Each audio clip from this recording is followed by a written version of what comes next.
नमस्कार दोस्तों, स्वागत है आपका स्टडी फॉर सिविल सर्विसेज में। वीडियो को पूरा देखिए। कोई भी आपका फीडबैक है, कोई सजेशन है, तुरंत वीडियो में कमेंट करके जरूर बताइए। अच्छा लगे तो वीडियो लाइक जरूर कर लीजिए और ऐसे वीडियो लगातार फ्री में पाने के लिए चैनल को तुरंत सब्सक्राइब कर लीजिए और बेल आइकन को जरूर टैप कर लीजिए ताकि आगे भी सारे वीडियो आपको मिलते रहे। यूट्यूब में फॉलो करते हैं तो प्लीज ये वाला फ्री टेलीग्राम चैनल जरूर ज्वाइन कर लीजिएगा। सारे नोटिफिकेशन, सारे अपडेट यहीं पे आते हैं, ध्यान रखिएगा। स्टडी फॉर सिविल सर्विसेज का कोई भी पेड ग्रुप अगर आपको ज्वाइन करना है तो सिर्फ 856480560660897523864455 यही नंबर है हमारे, सिर्फ जहां पे कॉल या व्हाट्सएप कर सकते हैं। इंस्टाग्राम पे हमारा पेज जरूर फॉलो कर लीजिएगा, स्टडी फॉर सिविल .सर्विसेज है। ट्विटर पे हमको जरूर फॉलो कर लीजिएगा, @study for civils है। अधिकारी के प्रीलिम्स एग्जामिनेशन के लिए डे वाइज सीरीज हमारी चल रही थी और ये डे 12 का वीडियो है जिसे कि आप देख रहे हैं। शुरू करते हैं। एनवायरनमेंट का ये टॉपिक है। यहाँ हम देखेंगे एक्वाटिक इकोसिस्टम के बारे में, उसके कैरेक्टरिस्टिक्स देखेंगे। पहले तो उसकी वेराइटी देखेंगे। तो एक्वाटिक इकोसिस्टम के अंदर जितने भी ऑर्गेनिज्म रहते हैं, कौन से रहते हैं, कैसे फूड चेन डेवलप होती है, कितनी उसके प्रकार होते हैं, ये सब हमें देखना है। फ्रेश वाटर इकोसिस्टम ये पहला है। इसमें दो वेराइटी होती है इसके अंदर भी, ताजे पानी के अंदर भी। एक तो ऐसा ताजा पानी होता है जो कि लोटिक होता है, यानी घूमता रहता है, चलता रहता है, मतलब उसमें प्रवाह रहता है जैसे नदी। और दूसरा लेंटिक होता है, स्थिर होता है एक जगह पे, जैसे तालाब हो सकता है, झील भी हो सकती है। कुल मिलाकर लोटिक वाटर सिस्टम जो है, इसमें फ्रेश वाटर स्ट्रीम्स आ सकती हैं, धाराएं आ सकती हैं, स्प्रिंग्स आ सकते हैं, बहुत सारी चीज़ें आ सकती हैं जो प्रवाहित होता हो। और लेंटिक वाटर बॉडीज़ जो है उसमें पूल्स आ सकते हैं, पॉन्ड आ सकता है, लेक आ सकती है। ठीक, they very considerably in physical, chemical and biological characteristics. इसमें अलग अलग वेरिएशन दिखाई देता है, बहुत सारे वेरिएशन होते हैं।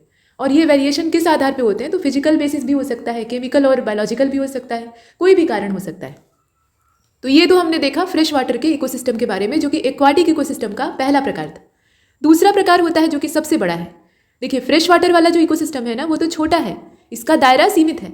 लेकिन मैरिन इकोसिस्टम जो है ये बहुत विशाल है। और आप जानते हैं कि जो 3/4 अर्थ के सरफेस का है उसको ओशियन ही घेरे हुए है। अब जो मैरिन इकोसिस्टम है उसके अंदर पहला नंबर आता है एस्चुरीज का। ठीक है, और इसमें एस्चुरी आप जानते ही हैं कि नदियां जब समुद्र के अंदर मिलती हैं तो दो प्रकार की स्थिति बन सकती है, या तो वो डेल्टा का फॉर्मेशन करेंगी या फिर एस्चुरी बनाएंगी। और जो छोटा रास्ता तय करने वाली नदियां होती है, जिनका कि रास्ता काफ़ी शॉर्ट होता है और तेज प्रवाह उनके अंदर होता है, बहाव की रफ्तार तेज होती है, तो उनकी वजह से एस्चुरी ही बनती है। जैसे नर्मदा और तापी की एस्चुरी आप देखते हैं, अरेबियन सी में गिरने से पहले वो एस्चुरी का निर्माण करती हैं।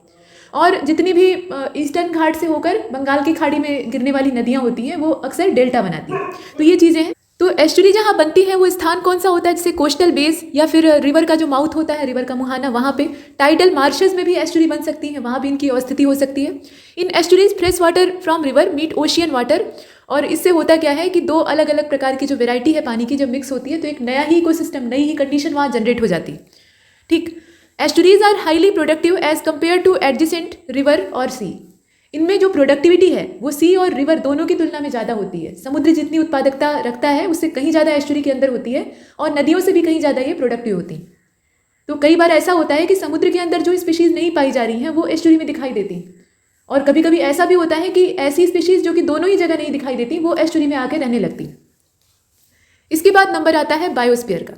तो बायोस्फीयर जो है ये अर्थ की लाइफ वाले हिस्से का पार्ट है। मतलब कहने का तात्पर्य है कि part of the earth where life can exist. मतलब अर्थ का वो हिस्सा जहाँ पे लाइफ एग्जिस्ट करती है उसको हम कहेंगे बायोस्फीयर। ठीक, और इसके बाद आप देखें, and represents atmosphere, hydrosphere and lithosphere. अब बायोस्फीयर का अगर हम डिवीजन करना चालू करें तो इसमें पहले नंबर पे आता है एटमॉस्फियर, उसके बाद हाइड्रोस्फीयर है पानी वाला एरिया, और लिथोस्फीयर तो आप जानते ही हैं। It is absent at the poles. जो पोल है वहाँ पे ये अपसेंट होता है, वहाँ पर ये नहीं पाया जाता है, क्योंकि वहाँ जीवन के लिए अनुकूल दशा होती नहीं है। मिट्टी कई इंच या आप कह लीजिए कई मीटर नीचे दफन होती है, और इसकी वजह से कुछ भी उगता नहीं है कायदे से। और जब उगता नहीं है तो यहाँ पर कोई भी चीज़ मतलब किसी भी चीज़ का ओरिजिन जो है वो संभव नहीं। जो जीवाणु या बैक्टीरिया पाए जाते हैं वो भी निष्क्रिय अवस्था में होते हैं। Occasionally spores of fungi and bacteria do occur but only in dormant form.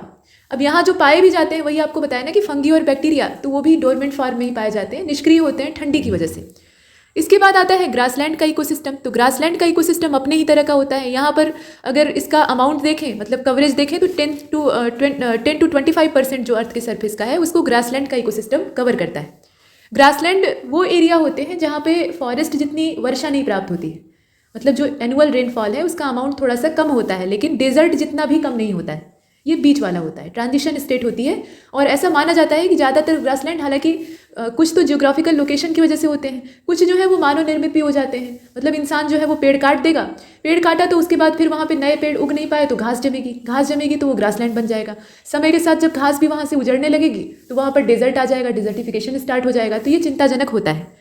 अब यहाँ आप देख रहे हैं कि it is found where rainfall is about 15 to 75 metre. मतलब यहाँ जो रेनफॉल है वो 15 से लेकर 75 मीटर के बीच का होता है।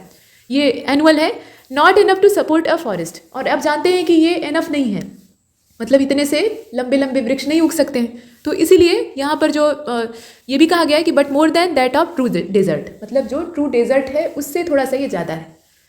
जो डेजर्ट की कंडीशन होती है वहाँ वर्षा की मात्रा और कम होती है, तो उतना भी कम नहीं है। और typical grasslands are vegetation formations that are generally found in temperate climate. ये एक कंडीशन इसमें दी हुई है। These are known by different names in different region of the world, like steppes in Europe and Asia. देखिए, जो Europe और Asia का पोर्शन है वहाँ इसको स्टेपीज कहा जाता है ग्रासलैंड को। और पंपास कहाँ कहा जाता है? साउथ अमेरिका में, यहाँ से क्वेश्चन आते हैं। वेल्ड कहा जाता है साउथ अफ्रीका में, और डाउन्स कहा जाता है ऑस्ट्रेलिया में। नेक्स्ट, यहाँ ये बताया गया कि भारत के संदर्भ में कि ये जो ग्रासलैंड है ये मुख्य रूप से हाई हिमालय रीजन जो है वहाँ पे भी पाए जाते हैं। हालांकि ऐसा नहीं कि सिर्फ वहीं पर पाए जाते हैं। The rest of India's grassland are mainly composed of steppes and savanna. मतलब बड़ा जो भूभाग है भारत का, या पूरा पोर्शन ही कह लीजिए, कुछ को छोड़कर, जो हाई हिमालयन रीजन है उसको छोड़कर बाकी जितने भी हैं उसमें स्टेपीज और सवाना प्रकार की जो घासें हैं वही पाई जाती हैं। और स्टेपी फॉर्मेशन जो है ये लार्ज एरिया में जो सैंडी और सेलाइन सॉइल होती है वहाँ पर उगते हैं, वहाँ पे इस तरह की घास पाई जाती है। भारत में स्टेपी का जो फॉर्मेशन है ये कहाँ पर मिलता है? तो आप समझ लीजिए, जहाँ पे सेलाइन या फिर सैंडी सॉइल होगी तो राजस्थान में, वेस्टर्न राजस्थान।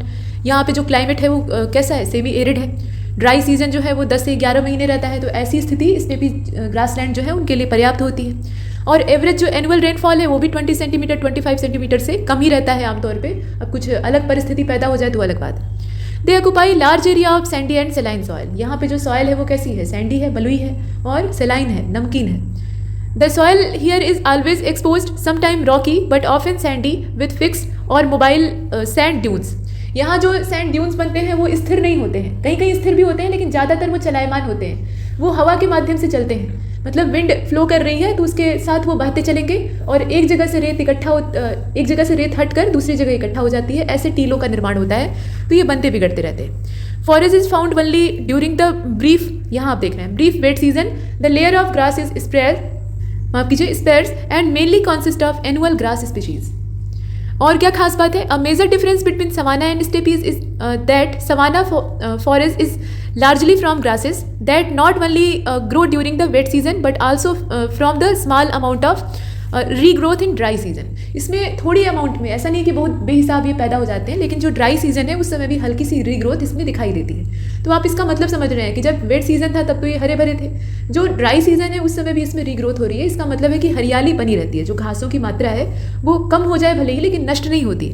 तो ये अच्छी बात है। और इसके साथ आप ये भी देख रहे हैं कि where is in the steppes all the forest is provided only during the brief wet season. जो संक्षिप्त वेट सीजन इन्हें प्राप्त होता है, गीला मौसम हमेशा तो रहता नहीं है, हर जगह की वही बात है। तो ये जो ब्रीफ वेट सीजन इन्हें प्राप्त होता है उसी में इनकी पैदावार होती है, अदरवाइज ये पनपते नहीं। तो ये स्टेपीज के बारे में। तो दोनों में डिफरेंस क्या है वो बताया गया। The most important difference between steppe and savanna is where it is located. इनकी लोकेशन जो है उसके आधार पर डिफरेंस हम देखते हैं। सवाना कहाँ पे पाए जाते हैं? तो सवाना ग्रासलैंड आमतौर पे जो इक्वेटर के आसपास वाला एरिया है वहाँ पे पाए जाते हैं, मतलब उसके करीब होते हैं। एकदम इक्वेटर के पास तो घने जंगल हैं, आप जानते हैं, मतलब ज़्यादातर घने जंगल की ही स्थिति पाई जाती है। लेकिन ये काफ़ी हद तक इक्वेटर के नज़दीक होते हैं तुलनात्मक रूप से स्टेपीज के। स्टेपी जो है वो इक्वेटर से अपेक्षाकृत दूर पाए जाते हैं। इसलिए अब गर्म कौन इसमें से ज़्यादा होगा? सवाना वाला जो ग्रासलैंड का एरिया है वो ज़्यादा गर्म होगा, क्योंकि इक्वेटर के पास टेम्परेचर ज़्यादा होता है। जैसे जैसे हम इक्वेटर से दूर मूव करने लगते हैं वैसे वैसे टेम्परेचर में कमी आती है। तो स्टेपीज में तापमान कम रहता है। Being closer to the rain forest means that savanna have two major season। अब इसमें दो मेजर सीजन जो है वो रेन फॉरेस्ट के पास होते हैं। एक तो हॉट होता है, हॉट वेट समर, और दूसरा जो है वो मार्जिनली कूलर होता है। हालांकि ऐसा नहीं है कि अपने उत्तर भारत जैसी ठंडी पड़ती है, लेकिन हाँ कुछ अपेक्षाकृत ठंडा होता है। और जो विंटर सीजन है वो ड्राइयर होता है, सूखा होता है। Steppes by contrast lie further from the equator and it sheltered area. ठीक है। स्टेपीज जो है वो कहाँ पाए जाते हैं? शेल्टर्ड एरिया में पाए जाते हैं। इनको खुली धूप नहीं चाहिए होती, छायादार स्थान में ये उगते हैं। दूसरी बात यह है कि इनकी जो अवस्थिति है, इनकी जो लोकेशन है वो इक्वेटर से दूरी होती है, इक्वेटर के पास ये नहीं पाए जाते हैं। और इसका मतलब क्या है कि प्रेसिपिटेशन जो है वो इनमें पूरे वर्ष में कुछ ही मौसम में प्राप्त होता है या कुछ ही महीनों में प्राप्त होता है। अब इसके साथ कुछ बड़े पौधों की भी बात इसमें की गई है कि fewer large plants can take root under such dry condition, being further from equator also mean colder conditions and some northern steppes snow rather than rain is common. मतलब ये है कि जो स्टेपीज है उसमें कभी कभी क्या होता है कि वर्षा का पानी नहीं मिल पाता है, तो जब बर्फबारी होती है, ये ठंडा एरिया है, मतलब आपने ऐसे समझा ये इक्वेटर है बीच में, और जैसे जैसे हम इक्वेटर से टूवर्ड्स मतलब उससे दूर जा रहे हैं तो दूर मूव करने पे क्या होगा? टेम्परेचर कम होगा, क्योंकि यहाँ पर जो इसका पृथ्वी का झुकाव है वो बढ़ जाएगा और इस वजह से सूर्य की किरणें ऐसे तिरछी पड़ेंगी, तो इस वजह से पूरा प्रकाश वहाँ मिलता नहीं है, तो टेम्परेचर धीरे धीरे करके कम होने लगता है। तो ये जो रीज़न है ठंडा वाला, वहाँ पे स्टेपीज को कभी कभी पानी की जब आवश्यकता होती है तो वो पानी की कमी उसे बर्फबारी से पूरी करनी पड़ती है। जो वहाँ पे स्नोफॉल होता है उससे भी वो अपनी पानी की ज़रूरतों को पूरा कर लेता है। अब नीचे जो यहाँ आप मैप बना हुआ देख रहे हैं हरा भरा, इसके अंदर वो ग्रासलैंड दर्शाए गए हैं जो कि पूरी दुनिया में बिखरे हुए हैं। जैसे आप देख रहे हैं ये साउथ अमेरिका है, ये ग्रीन कलर का आप देख पा रहे हैं, और इधर नॉर्थ अमेरिका है, यहाँ भी है कुछ मात्रा में। बीच में आपका अटलांटिक ओशियन है एस के शेप का, और यहाँ देखें थोड़ा सा फुटकर बिखरा हुआ है यूरोप में। इधर आप देख रहे हैं एशिया तक चला आया है। एशिया में हालांकि आबादी ज़्यादा है तो बीच वाला साफ दिखाई दे रहा है आपको। अच्छा, अफ्रीका जो है ये देखिए इधर पट्टी है पतली सी, बीच में डेजर्ट आप देख रहे हैं। अच्छा, नीचे वाला जो पोर्शन है वहाँ पे भी ग्रासलैंड दिखाई देते हैं। ऑस्ट्रेलिया में पूरा जो इसका ईस्टर्न पार्ट है उसको कवर किए हैं। इधर कुछ वेस्ट वाले मतलब जो साउथ वेस्ट वाला पोर्शन है वहाँ भी आपको दिखाई दे रहा है। ये हमारा पैसिफिक ओशियन है और बाकी ओशियन तो आप जानते हैं। इसके बाद जो अगला टॉपिक हमारा है वो है डिकम्पोजिशन। और डिकम्पोजिशन में आप सबसे पहले तो केचुओं के बारे में जानते होंगे, अर्थवर्म।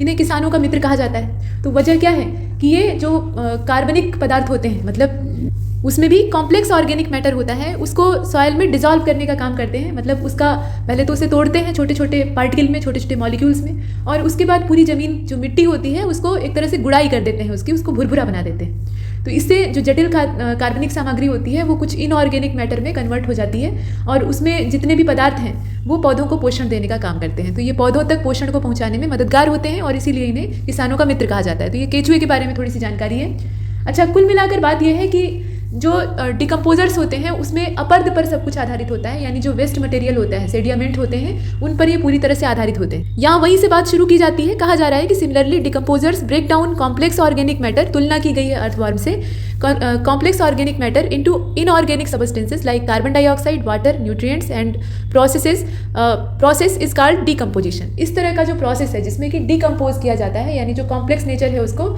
ईजी फॉर्मेट में चेंज किया जाता है, तो ऐसा जो प्रोसेस होता है उसको डिकम्पोजिशन कहते हैं। Dead plant remains such as leaves, barks, flowers या dead remain of animals including fecal matter और कॉन्स्टिट्यूट डेट्राइटस, मतलब डेट्राइटस फूड चेन के बारे में आपने पीछे देखा है। तो यहाँ जितनी भी चीज़ें हैं जो कि सड़ी गली हैं, मरी हुई हैं, बिना काम की हैं, तो उन सब से ये जनरेट होता है, which is the raw material for decomposition. जो जितने भी प्राणी डिकम्पोजिशन करते हैं, डिकम्पोजर होते हैं, तो उनके लिए क्या आवश्यक होता है? ये सारे रॉ मटेरियल काम आते हैं, जैसे कि आप यहाँ पर देख रहे हैं। The important step in the process of decomposition are fragmentation, leaching, catabolism और ह्यूमिफिकेशन। इसके साथ अंत में होता है मिनरलाइजेशन।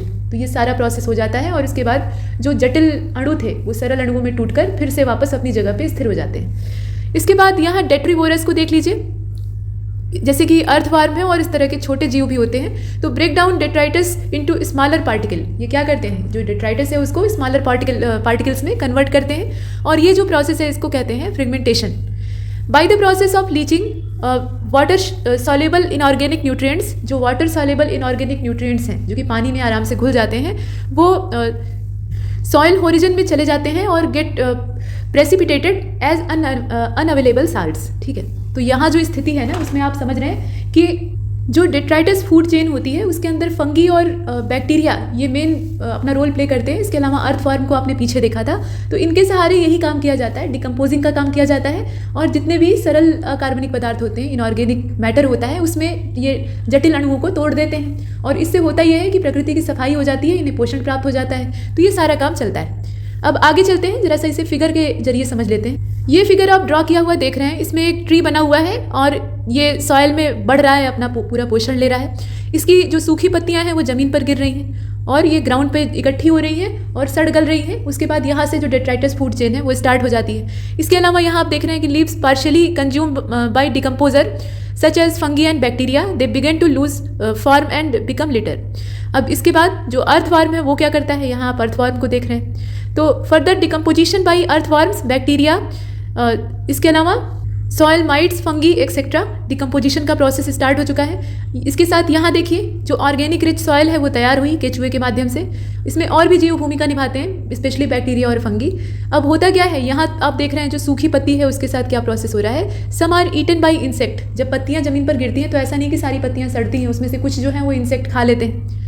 तो इस तरीके से nutrients and energy inter food web. अब यहाँ से जो इंसेक्ट है उसको उसकी एनर्जी मतलब 10% रूल के हिसाब से जितनी एनर्जी मिलनी है वो मिल जाएगी, और उसके बाद वो इंसेक्ट भी अपनी लाइफ साइकिल को पूरा करेगा और वो भी बन जाएगा डेट्राइटस, और उसके बाद उसका भी यहाँ जो डिसोल्यूशन है वो किया जाएगा, मतलब उसे भी डिकम्पोज किया जाएगा। तो ये चलता रहता है। कुल मिलाकर ये डायग्रामेटिक रिप्रेजेंटेशन था जिसमें कि हम डिकम्पोजिशन साइकिल को समझ रहे थे, और ये टेरेस्ट्रियल इकोसिस्टम में है। ऐसी जो फूड साइकिल है, फूड चेन है, वो एक्वाटिक इकोसिस्टम में भी चलती है, वहाँ तरीका थोड़ा सा अलग होता है। अगला जो हमारा टॉपिक है वो है इंडियन आर्ट एंड कल्चर, और इसमें आप देखते हैं कि एस्पेक्ट ऑफ डांस दिया हुआ है। कुल मिलाकर नाट्य शास्त्र जो कि बहुत पुराना टेक्स्ट है और ये डांसिंग से जुड़ा हुआ है, इसके हिसाब से दो बेसिक एस्पेक्ट हैं जो कि क्लासिकल डांस को रिप्रेजेंट करते हैं भारत में। एक तो लास्य है, दूसरा तांडव है। लास्य में लालित्य का भाव होता है, ठीक, लालित्य का भाव होता है, रस होता है, अभिनय होता है, सब कुछ उसके अंदर पाया जाता है। और ये एक तरह का सिंबॉलिक होता है, मतलब सिंबॉलिक डांस स्टेप होता है जिसमें कि फेमिनाइन नेचर पाया जाता है, मतलब जो महिलाओं के गुण हैं वो पाए जाते हैं। और जो तांडव होता है वो पुरुषोचित होता है, इसमें यही कहा गया है कि ये मेल एस्पेक्ट में पाया जाता है। कुल मिलाकर पुराने समय की मान्यता है ना कि महिलाएं हैं तो वो विनम्र होंगी ही होंगी, उनमें हम्बल नेचर पाया ही जाएगा, और पुरुष हैं तो उनके अंदर उग्रता, क्रोध जो है वो स्वाभाविक है, ऐसा माना जाता है। हालांकि ये पूर्णतः सत्य नहीं है। तो ये चीज़ मानकर ये पुराने समय में रचा गया है कि भाई जो लास्य है उसको महिलाएं करेंगी, लास्य वाली जो पोजीशन है उसको महिलाएं लेंगी, और जो तांडव वाली है उसको पुरुष लेंगे। तो ऐसा इसमें बता दिया गया। अच्छा, जो तांडव वाला डांस स्टेप होता है, मतलब ये एस्पेक्ट ऑफ डांस होता है, तो इसके अंदर ऊर्जा होती है, मतलब ये बड़ा ही एनर्जेटिक होता है और उग्र मुद्रा में किया जाता है। जबकि जो लास्य होता है उसमें धीमी भाव भंगिमा होती है, मतलब स्लो मोशन में लालित्य के साथ सब कुछ होता है। अब अभिनय दर्पण नाम का एक ग्रंथ है जो कि 5th से लेकर 4th सेंचुरी BCE का है, और इसमें ये जो अभिनय दर्पण नाम का ग्रंथ है, अभिनय दर्पण का मतलब उसमें निश्चित तौर पे डांस के फॉर्मेट के बारे में चर्चा है। तो इसमें नृत्य पर नंदिकेश्वर का ये लिखा हुआ ग्रंथ है, नंदिकेश्वर के द्वारा इसको लिखा गया है। कुल मिलाकर इसमें बंटवारा किया गया है। जो अभिनय की कला है ना, एक्टिंग का पूरा पोजीशन है, उसको 3 भाग में बांटा गया है। एक तो नृत्य होता है, दूसरा नाट्य होता है, और तीसरा होता है नृत्य। ठीक, इसमें आप ध्यान से देख रहे हैं ना, पहला क्या है, नृत्य है, उसके बाद नाट्य है, और अंत में है नृत्य।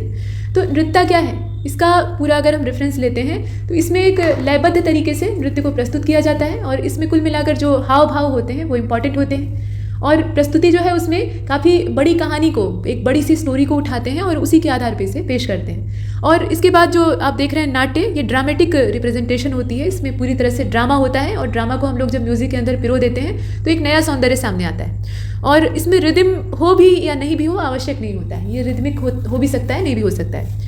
अच्छा, इसके बाद नाट्य में एक चीज़ और है कि refer to the story that is elaborated through the dance racial.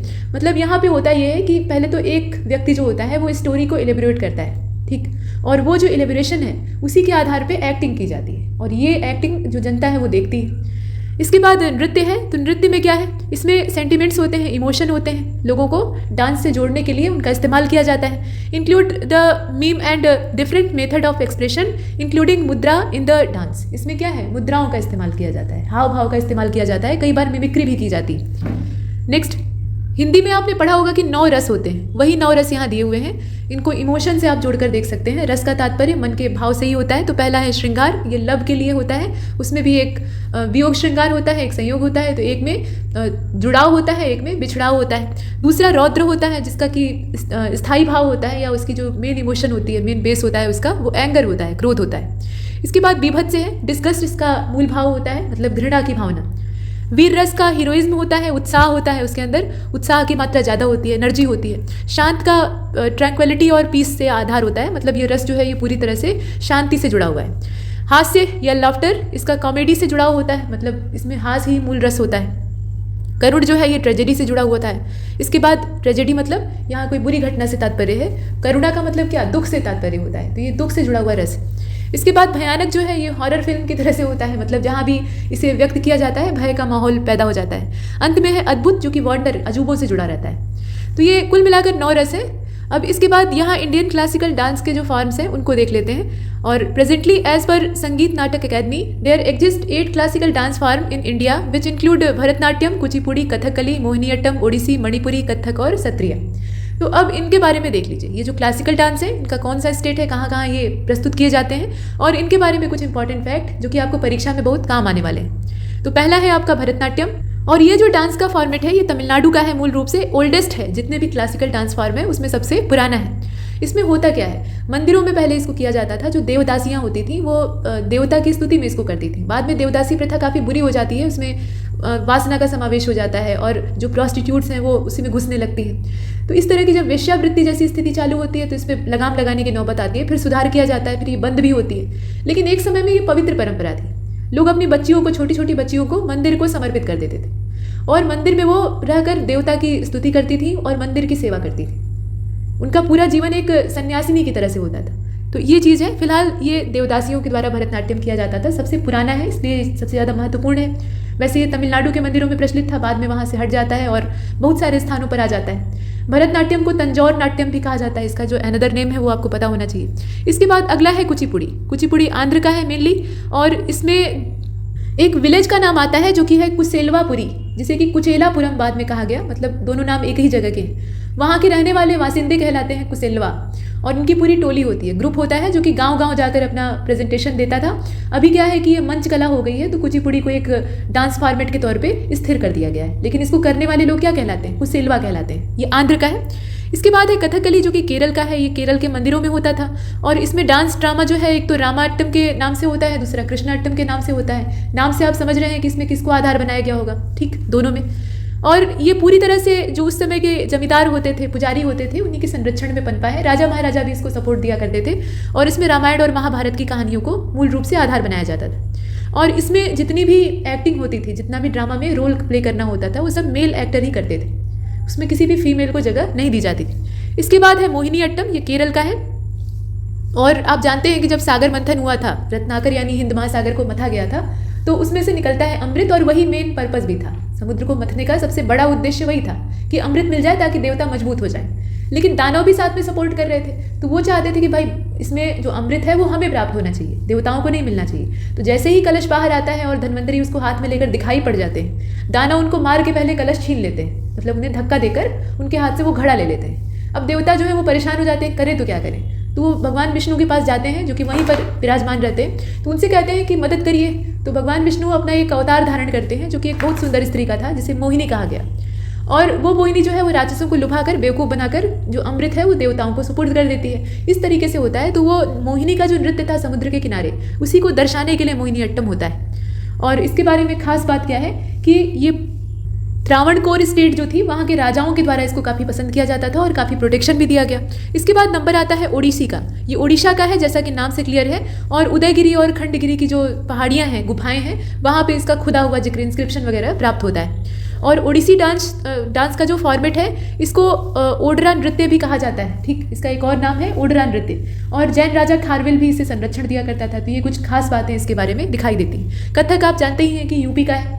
और कथक के बारे में खास बात क्या है कि जो ब्रजभूमि वाला एरिया है, भगवान कृष्ण की जन्मभूमि, वहाँ पे रासलीला से इसकी उत्पत्ति हुई है। रासलीला मुख्य है, उसी से कथक निकला हुआ है, उसी की एक नई विधा है। कथिका इसका मूल शब्द होता है, यानी कहानी कही जाती है, कविताएं जो है वो प्रस्तुत की जाती हैं और उसी पर डांस किया जाता है। इसके बाद अंत में आता है सत्रिया, जो कि असम का है, और ये एक मॉडर्न फॉर्मेट है जिसमें कि वैष्णव संत शंकर देव जो है वो इसे इन्हेंस करने में काफ़ी बड़ा रोल प्ले किए थे। ये 15th सेंचुरी AD के आसपास की बात है। असम में उन्होंने इसे प्रचलित किया था। आजकल ये काफ़ी मॉडर्न रूप ले चुका है। तो यहाँ तक हमने आर्ट एंड कल्चर को सीखा। अभी हम देखेंगे एग्रीकल्चर को, और यहाँ पर कुछ डिजीज़ और सिम्टम्स दिए हुए हैं जो कि फ्रूट्स को प्रभावित करते हैं। और दूसरी तरफ ये किस एलिमेंट की कमी से होते हैं ये दिया हुआ है। ये रोग जो हैं ये बैक्टीरिया या वायरस से नहीं होते हैं, बल्कि किसी एलिमेंट की कमी से होते हैं आमतौर पे। तो पहला तो डाईबैक है, जो कि लेमन में, मतलब नींबू में लग जाता है। और ये कॉपर की कमी से होता है। इसमें जो एलिमेंट कम होता है ना, जिसकी वजह से ये पकड़ता है नींबू को, वो कॉपर होता है। इंटरनल निक्रोसिन ये गूसबेरी को प्रभावित करता है और ये बोरान की कमी से होता है। ठीक, मतलब अंदर से ये आंवले को खा जाता है और ये मूल रूप से बोरान की कमी से होता है। नींबू में जो लिटिल लीफ होती है वो भी कॉपर की कमी से होती है। इसके अलावा मैंगो और ब्रिंजल में, यानी जो बैगन होता है हमारा प्यारा बैगन, उसकी भी पत्तियां कभी कभी सिकुड़ कर छोटी पड़ जाती हैं। तो ये सब किस वजह से होता है? ये जिंक की कमी से होता है। ठीक है, इसके पीछे जो मूल जिम्मेदार कारण है वो जिंक है। और डिसऑर्डर मिल्ड्रेंजिन ग्रेप्स, ये अंगूर का रोग है जो कि बोरान की कमी से होता है। येलो स्पॉट डिसऑर्डर ये लेमन में होता है और ये मॉलिब्डेनम की कमी से होता है। वाटर कोर इन बनाना, ये deposition of ice and sorbitol इस वजह से होता है, मतलब बर्फ या सॉर्बिटॉल जमा हो जाता है तो ये रोग जो है पकड़ लेता है। और ब्रॉन्जिंग इन ग्वावा, ये जिंक की कमी से होता है। इस तरीके से हम देख रहे हैं। इसके बाद आप यहाँ देखें, स्कॉर्चिंग ये किस में होती है? ये ज़्यादातर लीची के पौधे को प्रभावित करता है और ये पोटेशियम की कमी से होता है, उसकी पत्तियां झुलस जाती हैं। इंटरनल निक्रोसिन ये मैंगो में पाया जाता है, बोरान की कमी से होता है। लीफ स्क्रॉच ये मैंगो में होता है और ये क्लोराइड की मात्रा जब ज़्यादा हो जाती है, मतलब पानी में पोटेशियम और क्लोराइड ज़्यादा हो जाता है, तो इस वजह से ये होता है। इंटरनल टिश्यू कैरीज जो है ये जैक फ्रूट में होती है, आमतौर पर बोरान की कमी से होती है। अंदर से जो फल है जैक फ्रूट का, जो अंदर से पूरा फल का हिस्सा है वो खोखला हो जाता है। ब्लैक वेन डिजीज ये मैंगो में होती है, ब्लैक टिप भी इसको कहा जाता है। ये सल्फर डाइऑक्साइड गैस की वजह से होती है। आमतौर पे जहाँ ईंटों के भट्ठे होते हैं या भट्टियाँ इत्यादि होती है, धुआं निकलता रहता है जिससे कि सल्फर और नाइट्रोजन के ऑक्साइड रिलीज होते रहते हैं। तो उसके आसपास अगर आम के बगीचे हैं तो वो धीरे धीरे करके सूख जाते हैं। इसके बाद बंकी टॉप डिजीज़, ये जो पीकन नट है उसमें पकड़ती है और ये जिंक की कमी से होती है। हेन एंड चिकन डिजीज़ ये ग्रेप को पकड़ लेती है, बोरान की कमी से होती है। वाटर क्रोप ये माफ कीजिए वाटर कोर इन टर्निप ये होता है मैग्नीज की कमी से। इसके बाद विप टेल जो डिजीज़ है ये कॉलीफ्लावर को पकड़ता है। इसके अलावा बटनिंग जो है ये भी कॉलीफ्लावर को परेशान करती है। ब्राउनिंग जो है ये भी कॉलीफ्लावर को परेशान करती है। तो जो विप टेल डिजीज़ है ये मॉलिब्डेनम की कमी से होती है। बटनिंग का जो समस्या है वो नाइट्रोजन की वजह से होता है और ब्राउनिंग जो होती है ना, भूरा पड़ने लगता है, वो बोरान की कमी से होता है। इसके बाद अगला रोग है हर्ड रॉट और ये जो बीट रूट है, चुकंदर है, उसके अंदर होता है और ये बोरान की कमी से होता है। मार्श डिजीज़ जो है ये मटर को पकड़ लेती है, मतलब मूल रूप से मटर को प्रभावित करती है। बाकी जितने भी फलीदार पौधे होते हैं उनमें ये लग सकता है। और ये किस वजह से होता है? तो ये मैग्नीज की कमी से होता है। इसके बाद बीटल येलो डिजीज़ जो है ये असल में मैग्नीज की कमी से ये भी हो जाती है। कैविटी स्पॉट कैरोट में लग जाता है, ये कैल्शियम की कमी से होता है। ब्लैक रॉट ये जितने भी क्रूसीफेरा कुल की सब्जियां होती हैं या वनस्पतियां होती हैं उनको प्रभावित करता है। इसमें बैक्टीरिया जिम्मेदार होता है, मतलब जैंथोमोनास जो है वो इसमें अपना रोल प्ले करता है। तो जो हॉट और ह्यूमिड कंडीशन होती है उसमें स्टोरेज के दौरान ये रोग पकड़ सकता है। थोड़ा सा जनरल हिंदी को देख लेते हैं। यहाँ कुछ विलोम शब्द दिए हुए हैं, जैसे कि सुपात्र है, सुपात्र का विलोम क्या होगा? कुपात्र हो जाएगा। सुपुत्र का कुपुत्र हो जाएगा, सुपूत का कुपूत हो जाएगा। सुप्रबंध का कुप्रबंध हो जाएगा, सुप्रयोग का कुप्रयोग हो जाएगा। सुफल का कुफल हो जाएगा। सुबुद्धि का दुर्बुद्धि है, सुमति का कुमति है, सुमार्ग का कुमार्ग है, सुमुख का दुर्मुख है, सुयंत्रित का कुयंत्रित है, सुयस का अपयस है, सुरक्षा का असुरक्षा है, सुलक्षण का कुलक्षण है, सुलभ का दुर्लभ है, सुविचार का कुविचार है, सुविधा का असुविधा या दिक्कत दोनों हो सकता है, सुविधाजनक का असुविधाजनक, कष्टकर और दिक्कत तलब तीनों ही हो सकता है। मतलब जो विकल्प में दिया रहे उसको आपको चुनना है। सुव्यवस्था का अव्यवस्था और कुव्यवस्था दोनों हो सकता है। सुशील का दुशील हो जाएगा, सुषुप्ति का जागरण हो जाएगा। इसके बाद आप देख रहे हैं सुसंगति का कुसंगति होता है, सुसमय का कुसमय होता है और सुसाध्य का दुसाध्य होता है। सुस्त का चुस्त फुर्तीला दोनों हो सकता है। सूक्ष्म का स्थूल हो जाएगा, सूखे का गीला हो जाएगा। सृजन का नाश हो जाएगा, सृष्टि का प्रलय हो जाएगा और सेवित का असेवित हो जाएगा। सोच का असोच है, सोच विचार का बिना सोचे समझे। सोने का जागना, सैद्धांतिक का असैद्धांतिक, सौभाग्य का दुर्भाग्य, सौम्य का उग्र होता है, असौम्य भी होता है। स्खलित का अस्खलित, स्तब्ध का अस्तब्ध, स्तुति का निंदा, स्तुत्य का निंदे, स्थायी का अस्थायी, स्थानापन्न, स्थावर का जंगम, स्थिर का अस्थिर चंचल, स्थिर चित्त का अस्थिर चित्त और स्थैर्य का अस्थैर्य, स्वार्थ का परमार्थ, स्निग्ध का असनिग्ध, स्पर्धा का सहयोग, स्पष्ट का अस्पष्ट, स्पष्टता का अस्पष्टता, स्पृश्य का अस्पृश्य और स्फुट का क्या होता है? अस्फुट, जो कि अन बोलता रहे, बाहर जबान न निकले। स्मरण का विस्मरण होता है, स्मरणीय का विस्मरणीय होता है। स्याह का सफ़ेद होता है, स्याह मतलब काला। स्वच्छ का अस्वच्छ होता है। और विलोम देख लीजिए, स्वदेश का परदेश होता है और विदेश भी लिख सकते हैं, दोनों चलेगा। स्वर्ग का नर्क होता ही है, स्वधर्म का परधर्म हो जाएगा। स्वल्पायु का चिरायु हो जाएगा, स्वर्गीय का नरकीय हो जाएगा। स्वस्थ का अस्वस्थ, रुग्ण या बीमार हो जाएगा। स्वस्थता का अस्वस्थता है, स्वादिष्ट का स्वाधीन, निस्वाद और बेमजा। स्वाधीन का पराधीन, स्वाधीनता का पराधीनता। स्वाभाविक का अस्वाभाविक, स्वामी का सेवक, दास भृत्य और स्वार्थी का परार्थी, स्वावलंबी का परावलंबी, स्वास्थ्यकर का अस्वास्थ्यकर। ठीक है, इसके बाद स्वीकार्य है तो स्वीकार्य का अस्वीकार्य हो जाएगा। स्वीकृत का अस्वीकृत है, स्वीकार करने का अस्वीकार करना। स्वीकृति का अस्वीकृति, हंसने का रोना, हथ का अहत, हथियारबंद का निहत्था, हमदर्द का बेदर्द और हयादार का बेहया। कुछ और भी विलोम है, जैसे कि हर्ष का विषाद होता है, हल्के का भारी होता है, हल्का फुल्का का भारी भरकम होता है, हानि का लाभ होता है, हार का जीत होता है, हास्य राग का रुदन होता है। इसके बाद हिंसक का अहिंसक होता है विलोम, हिंसा का अहिंसा होता है, हित का अहित होता है, हितकर का अहितकर होता है, हितकारी का अहितकारी होता है, होनी का अनहोनी होता है, ह्रस्व का दीर्घ होता है और ह्रास का वृद्धि होता है। थोड़ा करंट अफेयर देख लेते हैं। यहाँ स्कीम, कमेटी और कैंपेन का नाम दिया है, किस मिनिस्ट्री के द्वारा उसको लॉन्च किया गया है वो दिया है, रिमार्क्स दे रखे हैं और ऑब्जेक्टिव और डिटेल भी साथ में दी हुई है। तो सबसे पहले इनिशिएटिव है, इसका नाम है परय शिक्षालय। ठीक है, ये नाम क्या है? परय शिक्षालय है। गवर्नमेंट ऑफ वेस्ट बंगाल के द्वारा इसको लॉन्च किया गया है और वेस्ट बंगाल की जो गवर्नमेंट है उसने 7 फरवरी 2022 को ये परय शिक्षालय का मतलब क्या है? पड़ोसी स्कूल। तो इसके नाम से एक नया इनिशिएटिव स्टार्ट किया है जिसमें कि 1 से लेकर 7वीं तक के जो बच्चे हैं उनको ओपन एयर क्लासरूम में पढ़ाया जाएगा और उद्देश्य यही है कि प्रोत्साहित किया जाए। भाई कोविड-19 के दौरान लोग स्कूलों से उखड़ गए, घर बैठकर पढ़ने लगे, तो स्कूल से वापस जोड़ना ये इसका उद्देश्य है। इसके बाद जो अगली स्कीम है वो है समृद्ध पहल, ये नीति आयोग की है और इसके बारे में खास बात क्या है कि अटल इनोवेशन मिशन जो है यानी AIM और नीति आयोग, इसके साथ साथ US agency for international development जिसे कि आप USAID कहते हैं, इनके द्वारा एक नया पार्टनरशिप यहाँ अनाउंस किया गया है और sustainable access to market and resources for innovative delivery of health care, ये नाम है पूरा, जिसे कि हम शॉर्टकट में कहते हैं समृद्ध। तो इतनी सारी जो इसमें संस्थाएं हैं उनकी मिलीजुली पहल है। अटल इनोवेशन मिशन इसमें जुड़ा हुआ है, नीति आयोग जुड़ा है और US की जो एजेंसी है वो इसमें जुड़ी हुई है। अब इसका पर्पज़ क्या है?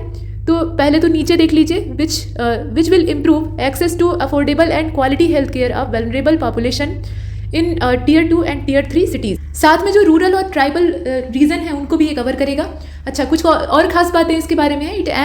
यहाँ आप देख रहे हैं, it aims to bridging supply side gaps in health facilities by promoting health emergencies in the immediate, medium and long term. ठीक, तो ये सारी बातें हैं, कुल मिलाकर हेल्थ केयर से ये जुड़ा हुआ है और इसका पूरा नाम आप याद रखिएगा, ये समृद्ध तो शॉर्टकट में इसका नाम है। आगे बढ़ते हैं, अगला है न्यू बायोटेक्नोलॉजी पॉलिसी और ये 2022 और 22 से लेकर 27 तक चलेगी और गुजरात गवर्नमेंट के द्वारा इसको लॉन्च किया गया है। गुजरात के चीफ मिनिस्टर भूपेंद्र पटेल जो हैं ये 17 फरवरी 2022 को इसको लॉन्च किए थे, मतलब इसकी अनाउंसिंग की गई थी उस दिन।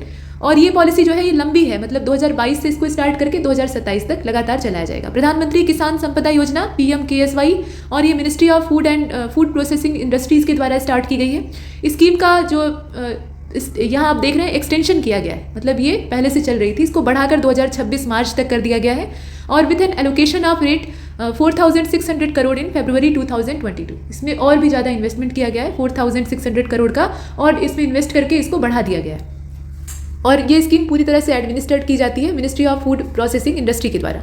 इसके बाद स्वर्ण जयंती एनर्जी पॉलिसी 2021, ये हिमाचल प्रदेश की है। Swarna Jayanti energy policy 2021 was approved in Himachal Pradesh, cabinet meeting held in January 2022। तो खास बात बस इतनी है कि इसका संबंध हिमाचल से है, बाकी जो है वो आप इसमें बहुत डिटेल में जाने की आवश्यकता नहीं है। और लास्ट वाला आप देख रहे हैं green hydrogen and ammonia policy है, ये मिनिस्ट्री ऑफ पावर के द्वारा संचालित की जा रही है। Recently the ministry of power has notified that green hydrogen, green ammonia policy for the production of green hydrogen or green ammonia using renewable source of energy, renewable sources of energy। अब इसमें जो sources use किए जाएंगे वो कैसे होंगे? renewable होंगे।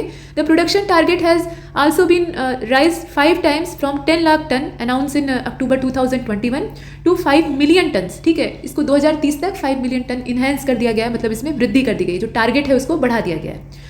तो ये ग्रीन हाइड्रोजन और अमोनिया पॉलिसी थी जिसे कि आपने देखा और इस लेक्चर में इतना ही। तब तक के लिए नमस्कार।